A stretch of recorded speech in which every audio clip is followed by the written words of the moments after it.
महाशिवरात्रि। अक्सर कहा जाता है ये शिव और पार्वती के विवाह की रात है, लेकिन अगर सच जानना हो तो ये बात अधूरी नहीं, खतरनाक रूप से अधूरी है। क्योंकि ये वो रात है जब सृष्टि 3 बार टूटने से बची, जब एक ही समय पर शादी का मंगल गीत, मृत्यु का जहर और अहंकार को जलाने वाली आग तीनों एक साथ मौजूद थे। अगर आप ये कथा 16 फरवरी से पहले सुन रहे हैं तो इसे सिर्फ कहानी मत समझिए, ये चेतावनी है। कहानी तब की है जब ब्रह्मा और विष्णु दोनों स्वयं को सर्वोच्च मान बैठे थे। मैं रचयिता हूं, मैं पालन करता हूं, और इस अहंकार से ब्रह्मांड कांपने लगा। तभी उनके बीच एक अनंत अग्नि स्तंभ प्रकट हुआ, न शुरुआत न अंत, और उसी से गूंजती हुई आवाज आई, जो मेरा छोर पाले वही महान। विष्णु वराह बने और पाताल की ओर गए, ब्रह्मा हंस बनकर आकाश चीरते चले गए। युग बीत गए, विष्णु लौटे खाली हाथ, लेकिन सच के साथ। उन्होंने स्वीकार किया, मैं अंत तक नहीं पहुंच सका।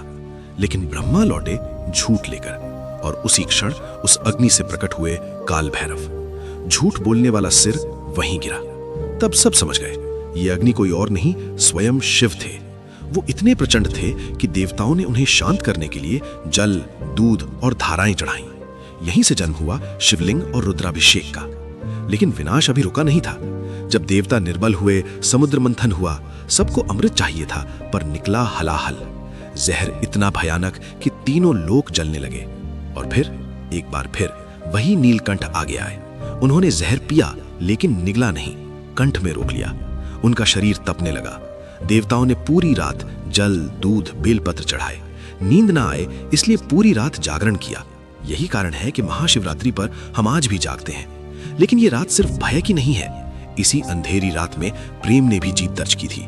जब सती के जाने के बाद शिव समाधि में चले गए थे, तब पार्वती ने हजारों वर्षों तक तप किया, और इसी महाशिवरात्रि की रात वैरागी फिर से दूल्हा बना। शिव और शक्ति एक हुए। तो इस 16 फरवरी जब आप शिवलिंग पर सिर्फ एक लोटा जल चढ़ाएं, याद रखिएगा, आप उस अग्नि को शांत कर रहे हैं, उस विष को ठंडा कर रहे हैं, और उस प्रेम को प्रणाम कर रहे हैं जिसने पूरी सृष्टि को बचाया।